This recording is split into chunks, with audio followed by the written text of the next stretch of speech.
नाज़िन मलीर के इलाके रज़ाकाबाद में महमूद शाह सरकारी प्राइमरी स्कूल बुनियादी सहूलतुनि खां महरूम है। स्कूल में 4 दीवारी, पीअण जे साफ़ पानी, बिजली समेत का भी बुनियादी सहूलत मौजूद न आहे। उस्तादनि जी भी खोट है।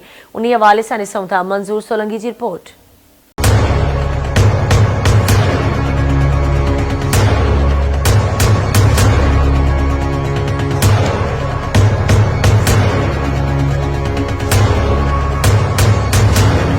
अली रज़ाकाबाद महमूद शाह प्राइमरी स्कूल बुनियादी सहूलतन खां महरूम। स्कूल जी 4 दीवारी, पीअण जे साफ़ पानी ऐं बिजली समेत का भी सहूलत मुयसर नाहे। 7 कमरनि जी इमारत मुश्तमिल स्कूल में 350 खां वधीक ॿार तालीम पढ़ाइण अचनि था, जिन लाइ हिकु हेड मास्टर, हिकु उस्ताद मुक़रर आहे। स्कूल में उस्तादनि जी खोट। इन सिलसिले में स्कूल जे हेड मास्टर, शागिर्द ऐं सुजाग ॿार तहरीक जे अॻवान आवाज़ टीवी सालाईंदे पंहिंजा वीचार कुझु हिन रीति वंडिया आहिनि। जो स्कूल जो तमामु घणो पुराणो आहे।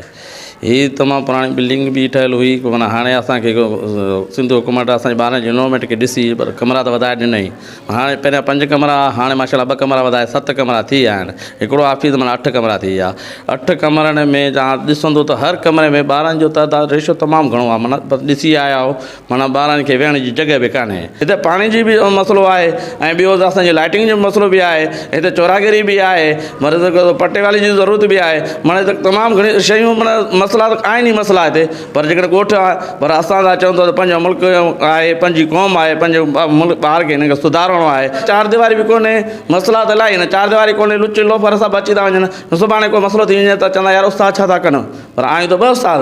पर अलाह ताला असांखे एतिरी हिमत ॾिनी आहे जो असां हिन जे ईअं सम्झो असांजा 5 बच्चा आहिनि। स्कूल में सिर्फ़ु 2 उस्ताद आहिनि, हिकिड़ो प्रिंसिपल आहे, हिकिड़ो उस्ताद आहे। हिते जेका 5 क्लासूं आहिनि, जिन में ॿार जेका 350-400 जो तादाद आहे ऐं उहे 2 उस्ताद पूरा नथा पवनि। इन करे असां सिंध हुकूमत खे अपील था कयूं त असांखे उस्ताद ॾिना वञनि। अनूर आहे, मां 3 क्लास में असांजे उस्ताद न आहिनि। असांजा 2 उस्ताद आहिनि, 5 क्लासूं आहिनि, उन्हनि खे पढ़ाए नथा ॾियनि। मुंहिंजो नालो हिना फातिमा आहे, मां 3 क्लास में आहियां।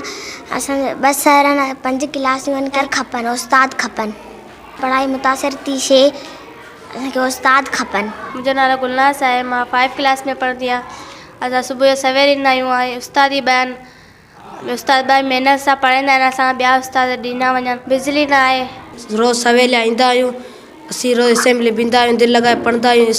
उस्ताद आहिनि 2 महिनत करनि पिया और ॿिया उस्ताद आहिनि ई कोन, टीचर सभु असीं आहिनि 2 उस्ताद 2 क्लास पढ़ाइनि पिया, ॿिया क्लास सभु वांदा पिया आहिनि। ॾाढी सी दुनिया में जब नज़ारा साईं सॻ सम्झी प्यारा बंद थी इसरार जो रे साईं सजदा पर टेढ़ा बूटे धनिया पाया, किसने किसने पन्ना बनाया, गुल फूल मेवा कहीं गुलजार जो रे साईं सब जबल जो ही तशमाला समुद्र तलाई दंदुवा बर्फ गरा तू सब दारो दा जो रे साईं सब जिनसा बड़े थोड़ी नजर क्यों से चंडे फिरंदा अंदर सुनी तारन संधी कतार जो रे साईं समझ रातिन पुटिया ॾींहं चंद जुड़न पुटिया रोज़ रोशन कने चांदो की कने कार जो रे साईं सब जिना जग जगो जब चले सब कुछ तो भले भले करे न कोई शग शुमार जो रे सब जिनसा। हिननि चयो त स्कूल जी इमारत 7 कमरनि ते मुश्तमिल आहे। इमारत जी 4 दीवारी बि नाहे। स्कूल में बिजली, पीअण जे साफ़ पानी समेत का बि सहूलत मौजूद नाहे।